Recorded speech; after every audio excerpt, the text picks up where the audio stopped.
역대상 강의 12번째 시간, 돌아온 자들. 오늘 말씀 제목입니다. 이스라엘은 이 세상에서 가장 복받은 나라였습니다. 누구든지 예루살렘에서 영적 부흥을 경험할 수 있었거든요. 하나님은 이스라엘 백성들의 기도를 들으시고 그들의 찬송과 예배를 기뻐하셨습니다. 제사장 나라의 특권 중에 특권입니다. 그런데 그들은 말씀을 버리고 세상을 따라갔습니다.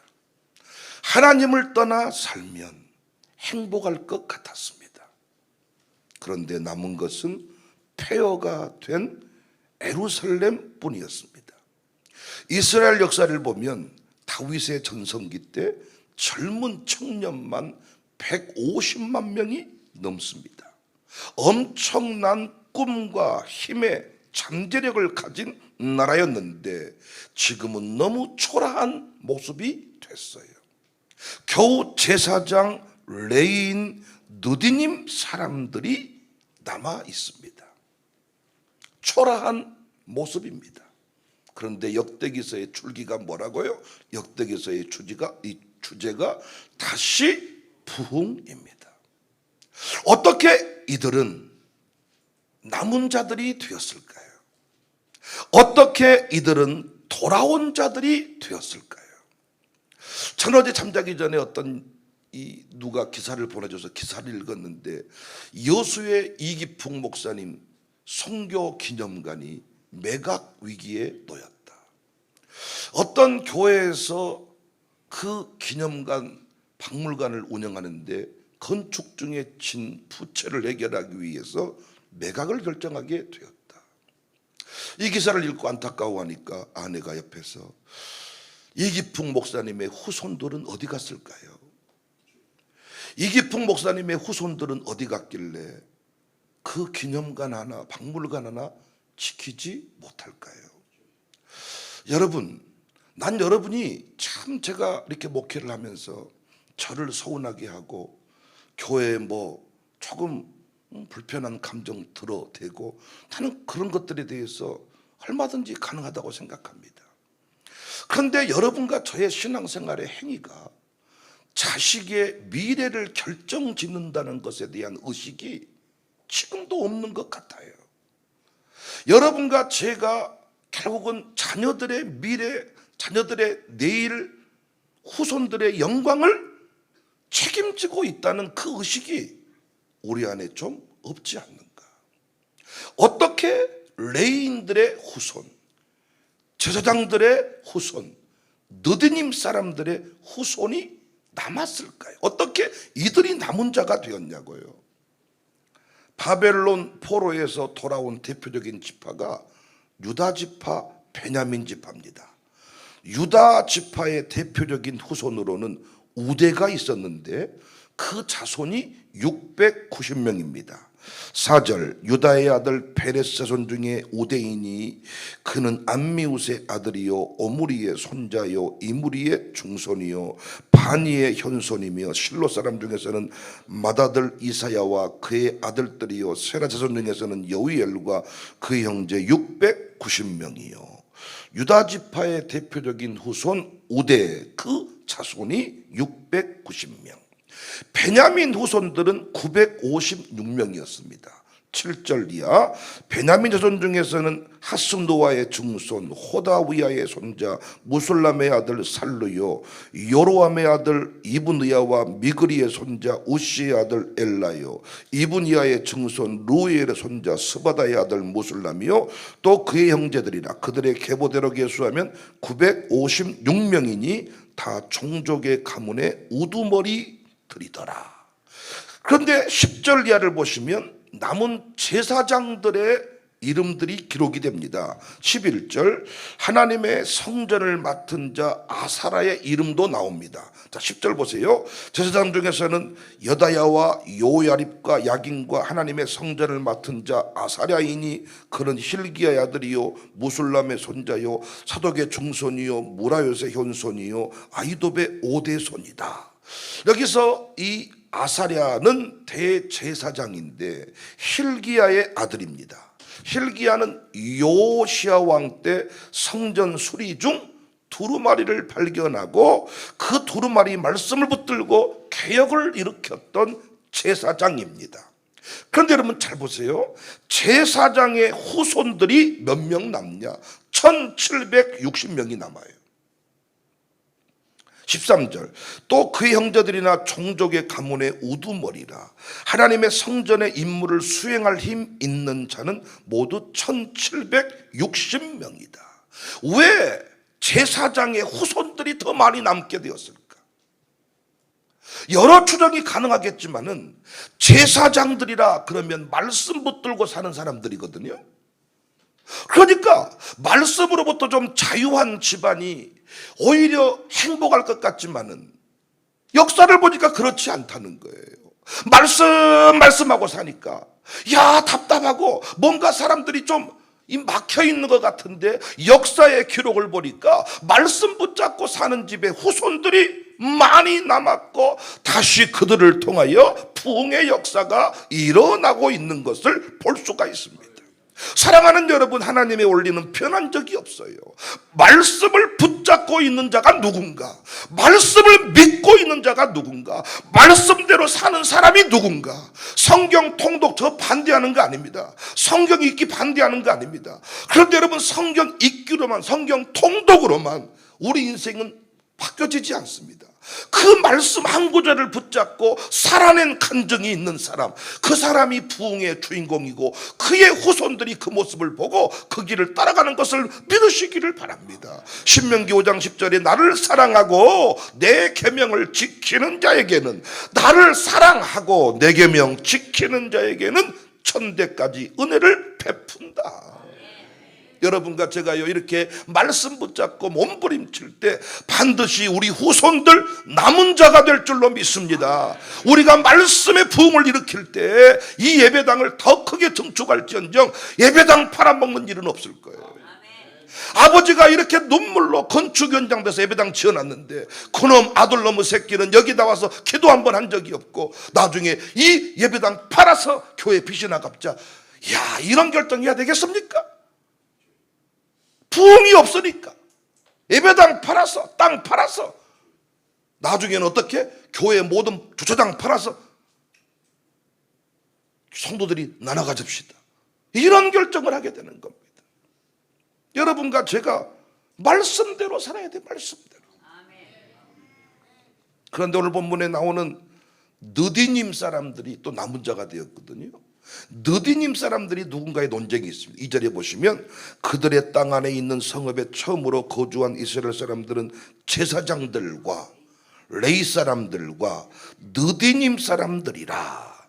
이 느디님 사람들이 누구냐라고 기록을 찾아보면 성전에서 잡일을 시다바리와 같은 일을 했던 이방인들입니다. 성전 제사용 나무를 준비하고 물을 길렀던 이런 사람들. 물론 제가 교회 옛날에 그 관리 집사님이란 분들이 있었잖아요. 관리 집사님이란 분들을 이렇게 보면 그분들이 기쁨으로 일을 하지 않을 때가 많아. 지금은 관리 집사 그런 이름 많이 안 쓰는데 아마 이분들도, 이 사람들도 기쁨으로 나무를 준비하고 물을 기르지 않을 수도 있어요. 왜냐하면 별로 중요해 보이지 않는 자리이기 때문에. 그런데 오늘 본문에서 이 느디님 사람들도 바벨론 포로 이후에 남은 자들이 되었다는 거예요. 성전의 노예였기 때문에 성전을 떠나지 못했어요. 이들은 항상 성전에 머물러 있었어요. 성전이 집이었어요. 성전이 삶의 근거지였어요. 그래서 죄로부터 아마 세속화되는 것을 막았던 것 같습니다. 하나님이 이들에게도 뭘 줬어요? 은혜를 주셨고 복을 주셨고 부흥의 풀씨, 부흥의 기회를 주셨어요. 그래서 요엘서 2장 29절에 요엘 선지자는 애언을 합니다. 그때에 내가 또 내 대신으로 남종과 여종에게 부어준다. 그때에 내가 또 내 영을 남종과 여종에게 준다. 성전에서 가장 천한 일을 하던 사람들도 뭐 했어요? 능력을 받았어요. 성전에 머물러 있었던 것이 그들한테는 취미고 어쩌다가 나는 이런 신세가 되었을까 할 수 있었는지 모르지만은 그것이 그들에게는 복이 되었고 은혜가 되었습니다. 직분이라는 것이 우리를 성전에 매이게 합니다. 여러분, 오늘 또 장로님 아닌 분들은 어디 앉든지 간에 신경 안 써. 그런데 아마 장로님들은 나름대로 신경 썼을 거예요. 뒤에 앉으면 또 뭐라고 하지 않을까? 또 앞에 앉으면 또 너무 또 힘들지 않을까? 나만 쳐다보고 또 나만 뭐라고 하지 않을까? 중간에 앉을까? 부흥에 있다 그래도 그냥 일반 성도들은 시간 남으면 오는 거고 바쁘면 못 오는 거고.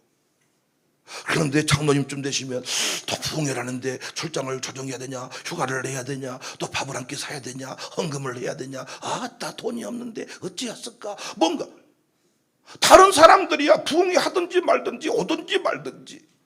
그러니까 직분이라는 것이 나를 교회에 매이게 하고 부담을 느끼게 하고, 그런데 그것이 결국 주의 은혜 사설이 돼서 목사 아들이냐 집사 아들이냐 그 강도가 낮을 수 있습니다.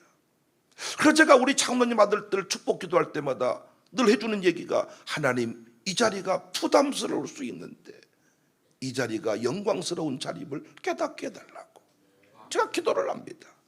저도 목사 아들이 아니었으면 이렇게 오늘 이 자리에 설 수 있었을까? 그냥 우리 아버지가 집사님처럼 야 그러면 못 써야 기도해야 된다니까, 어허이 이 정도 집안이었으면 아버지는 하세요 참아 죽겠네 이랬을 겁니다. 그런데 아버지가 목사님이시고 그 목사님 아버지가 보통이 아니시고 공포가 느껴질 만큼, 그래서 제가요 믿음을 떠나서 주일 성수를 범한 적이 없다니까요. 온전한 주일 성수 신앙이 제가 광주에서 강진을 내려가는데 정말 아버지 모르게 택시 운전을 할 때도 택시를 끌고 내려가서 주일 성수하고 올라왔어요. 그것이 내게 짐이 되는 것 같았지만은 훗날 남은 자의 통로가 되었고 부흥의 풀쏘시개가 되었다. 제가 목사가 아니었으면 새벽 예배 이렇게 열심히 했을까? 목사가 아니었습니다. 이렇게 새벽을 막 제가 외치는 목사가 되었을까? 아마 저는 새벽 예배 안 드려야 될 이유 10가지를 가지고 다니면서 한국교회가 개혁되기 위해서는 새벽부터 없어야 됩니다. 새벽 기도 한다고 뭐 믿음이 있답니까? 새벽 기도 나오고 욕 많이 한 사람 이름을 적어 다니면서 내가 새벽 기도 많이 한 사람 내가 이름 알고 있는데 그 사람 지금도 욕을 못 끊었습니다. 새벽 기도 나오면 못 한답니까? 나가면 담배 핍니다. 내가 아마 이런 얘기를 하고 다니는 백집사님이 아니었을까? 백룡령 집사님. 담임 목사님이 속으로 어째 백집사는 저렇게 믿음이 안 들어갈까? 백집사는 인상도 살벌해가지고 어째 저렇게 팔짱 끼고 뒤에 딱 앉아가지고 아멘도 안 하고 참말로. 아마 우리 한지연 집사님을 담임 목사님 많이 이루했을지 몰라. 한 집사님 참으로 고생 많이 하셔. 남편이 고집이 이빠이 세봅디다. 그런데 담임 목사 되니까요 차는 폭우가 쏟아지고 눈보라가 쳐도 내일 새벽은 안 나가버렸을까 생각한 적이 한 번도 없습니다.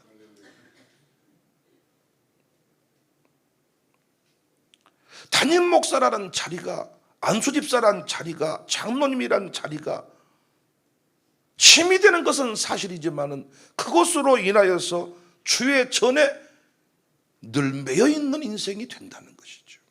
그것이 훗날 자녀를 세우는 복이 되었다는 것이죠. 지금 방송실에 들어있는 사람들, 우리 통합체프로서 예배드리면 더 많은 친구들이 방송실에 들어가는데 그 친구들이 과연 새벽 예배할 사람들인가? 나이나 조건으로 볼 때 아닙니다. 여기 샬롬스쿨 학생들 보니까 꼭 느드님 사람들 같아요. 성전의 노예 끌려 나와가지고 어쩌다가 내가 이런 놈의 학교를 만나가지고 사람 죽겠네, 음에 죽겠네. 그러니까 교회 옛날 관리 집사님들 보면 청소하면서 성질을 내면서 어떤 놈이 똥을 묻혀놨다냐, 어떤 놈이 그게 기쁨을 한 게 아니라 그분들은 그 직업이 돼가지고 어떤 놈이 여기다가 성질을 막 내면서. 근데 가정교회 청소는 기쁨으로 감격으로 막 이렇게 하는데 그 직업이 돼서 돈 받고 청소하는 분들 보면요 성질을 막 낸다니까요. 우리 샬롬스쿨 친구들이 내가 보니까 그걸 보면 느디님 사람들 같아요. 제사장은 아닌데 제사장 수준의 일을 하고 있어. 제 아들들도 목사가 아닌데 목사급으로 일해.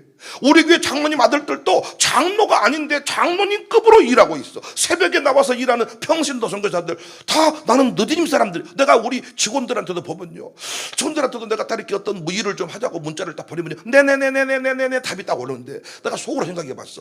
이분들이 과연 이렇게 그 교회에서 직분을 받지 않고 이렇게 직원이 안 돼서도 이렇게 할까? 아닌 것 같다는 생각이 종종 들어요. 그러니까 이분들도 내가 보니까 느디님 사람들 같지. 그러니까 책상에 앉아있는 걸 내가 쭉 지나가서 보면요, 이러고 앉아있는 거야. 내가 여기보다 앉아있는지 모르겠다.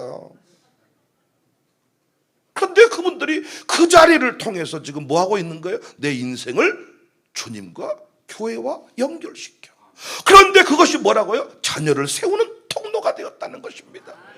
자녀를 세우는 통로. 옛날 선교사님 곁에서 선교사님 일을 도왔고 선교사님의 시달발이 꼬북 역할을 했던 사람들의 후손들이 잘 되는 것을 봅니다. 어떤 이유든지 간에 주의 전에 내가 매여 있는 것이 복이라는 것을 믿으시기를 바랍니다. 샬롬으로 매여 있든지 뭐 직분자로 매여 있든지 직원으로 매여 있든지 간에 매여 있는 것이 복입니다. 이 매여 있음이 후대의 영광을 보게 됩니다. 우리 아들 딸들이 잘 되는 길입니다. 아니 부모님이요 교회 가야 쓴다이, 목사님 잘 섬겨야 쓴다이, 아따 하나님이 너에게 복 주신다 해놓고 자기는 교회를 안 섬기고 조회종을 안 섬기면 자식이 될까요? 하나님은 속지 않는다니까요. 자식은 속지 않는다니까요. 부모님이 주회전에서 충성을 다하고 조회종을 섬길 때 당신의 아들 딸들도 그 길을 걸어가는 것이지, 말로만 섬겨야 쓴다이, 잘해야 쓴다이, 교회 가야 쓴다이, 교회 가야 쓴다 한다고 가는 게 아니라고요. 부모님이 정말 그런 삶을 살아내 고 있을 때 다시 애어나라. 진정한 제가 원하는 기독교 유산은 뭐냐? 진짜 제가 원하는 기독교 유산은 뭐 어디 고대 성당이 아니야. 제가 임병지 목사님과 무슨 대화를 한 줄 아십니까? 목사님 조금만 지나보십시오. 순례길 목사님 이름은 다 사라지고 다 순례길 주인들이라고 나타날 겁니다. 왜? 순례길이 우리 개인 소유 재산이 아니잖아요. 송실대에서 무슨 창작과정, 해설사 과정을 오픈했는데 내가 이런 얘기했어요. 형님 조만간에 송실대에서 형님 이름 없어집니다. 송실대에서 만세전에 이 일 한 것처럼 다 주인 행세할 겁니다. 나도 이제 소학도 가면 형님 안 만나잖아요. 내가 우리 교들대로 내가 직접 가이드하지, 내가 굳이 목사님한테 전화해서 바쁘신데 가이드 한번 해줘 할 필요 없잖아요. 누구든지 여수 애양원 순례길을 가면 내가 가이드하면 되지, 거기 있는 사람 뭐다 내 불러냅니까? 그런데 진짜 기독교 유산은 뭡니까? 말씀대로 살아낸 그 장로님, 말씀대로 살아낸 그 권사님. 여수에 가거든 그분 만나고 와, 광주에 가거든 그 목사님 만나고 와. 난 여러분들이 정말 하나님이 기뻐하시는 이 시대에 살아있는 기독교 유산이 되어지기를 바라요. 유산이. 제가 아니 남의 장로 이름을 우리 교회에 새기겠다, 정말 기분 나쁜 얘기일 수 있습니다. 그런데 제가 그 일을 하고 싶은 것은 뭐냐? 우리 교회 안에서 앞으로 그런 장로님이 나와야 된다는 거예요. 저는 제가 제2 목회할 동안이든 아니면 제가 떠난 이유든지 간에 우리 교회 장로님들의 이름을 누군가는 찾아내가지고 그 장로님 역사를 구석구석에 새겨놓는 일들이 우리 가운데 일어나야 된다는 거예요. 주의 일에 매이는 것이 복이라는 것을 믿으십시오. 직원으로 부름받아서 일할 때 세상 직업, 세상 기업과 많은 생활비를 못 받을 수 있습니다. 그래서 내가 늘 하는 얘기가 있고 가지고 있는 믿음이 있습니다. 당신이 이곳에서 매여 있는 것이 결국은 자녀를 세워가는 일임을 잊지 말자. 그리고 17절에 누가 나오냐? 문지기가 나옵니다. 17절. 문지기는 샬롬과 악국과 달몬과 아히만과 그의 형제들이니 샬롬은 그 우두머리니라. 성전 문지기 역할이 뭐예요? 성전 내에 거룩하지 못한 자 이방인들을 막는 자들입니다. 유다가 망한 것도 성전 문지기가 무너졌기 때문입니다. 왕족 귀족들 성전에 우상 가져올 때 이걸 방치해버린 거죠. 성전 문지기의 대표적인 인물이 엘르아살의 아들 비느하스입니다. 이스라엘의 족장 중에 한 사람이 모압 여인과 동침할 때 창으로 찔러서 그 공동체 가운데 연병이 퍼지는 것을 막았습니다. 이 시대의 교회가 세속화되고 있어요. 새벽 기도가 없어져도 누구 하나 거기에 대해서 눈물을 흘리지 않습니다. 오늘날 성전 문지기가 누굴까? 교회가 세속화되는 것을 막아내는 겁니다. 세상 기업은 장사도 안 되면 때려치워버리면 됩니다. 그러나 교회는 그렇게 하면 안 되거든요.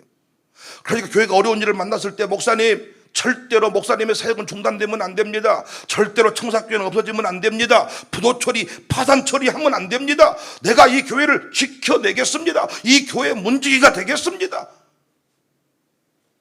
이 사명 가진 자들, 하나님이 그의 후손들을, 그들을 남은 자의 반열에 부흥 어게인 주역에 세우셨다는 사실을 믿으시기를 바랍니다.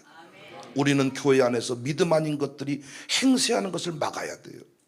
좋은 게 좋다는 식으로 가면 더 잘 될 것 같지만 그렇지 않아요. 다수가 불평하고 심지어 교회를 떠난다고 협박해도 믿음 아닌 것을 허용하면 안 됩니다. 결국 말씀인 것만, 하나님이 인정하신 것만 남아있어야 그 교회는 계속 부흥하고 보존 가치가 있는 거예요. 세상 사람들의 모임처럼 좋은 게 좋다는 식으로 흘러가 버리고 그냥 연조되면, 시간 되면 권사 세워주고 시간 되면 그냥 직분자 세우고 그렇게 이렇게 가면 안 된다는 겁니다. 우리 교회가 어려웠을 때 지켜낸 자들이 있습니다. 성전 문지기와 같이. 우리 목사님이 타협하면 안 됩니다. 끝까지 그 곁에서 문지기와 같이 저를 지켜주고 사명을 지켜낸 자들, 놀랍게 하나님이 그들을 다시 남은 자의 반열에, 돌아온 자의 반열에, 부흥 어게인의 주역에 세우셨다는 사실을 믿으십시다. 27절에 보니까 그들은 성전을 맡은 직분이 있으므로 성전 주위에서 밤을 지내며 아침마다 문을 여는 책임이 그들에게 있었더라. 우리 교회 포교역자들, 우리 교회 직분자들이 문을 열고 예배당을 지키고, 어제도 폭우가 쏟아지니까 한 목사를 불러내서 하수구를 어디를 막아야 된다 그러더냐. 요즘에 그냥 심심하고 영육해가지고 비만 오면 막 똥물이 넘어온다 그래. 어디를 막아야 된다 그러더냐. 한 목사도 안 막아봐가지고 그냥 우리가 대충 때려 막아놓고 왔는데 구멍을 제대로 막았는가 모르겠네요. 오늘 주방 쓰신 분은 구멍을 뚫고 쓰시기 바랍니다. 아니, 성전 문지기 문을 열고 밤을 지새우면서 그 직분을 맡은 자들, 29절에 제사나 예배에 쓰는 그릇 관리, 포도주 관리, 향품 관리했던 자들, 31절에 진설병 굽는 일을 했던 자들, 33절에 찬송 맡은 레인, 이 모든 사람들이 다 뭐가 됐어요? 남은 자가 됐고 돌아온 자가 됐어요.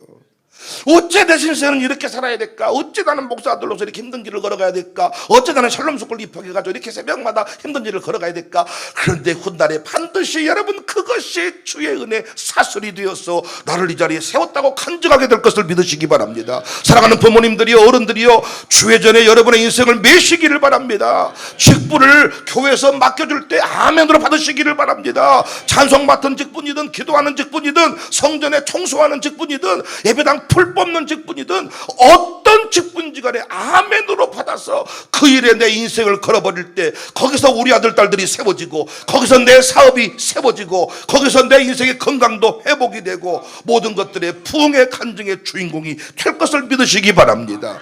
우리 샬롬 속을 친구들 아직까지도 새벽 예배당으로 이해 못하겠거든. 이해하려고 하지 말고 일단 무조건 나오면 됩니다.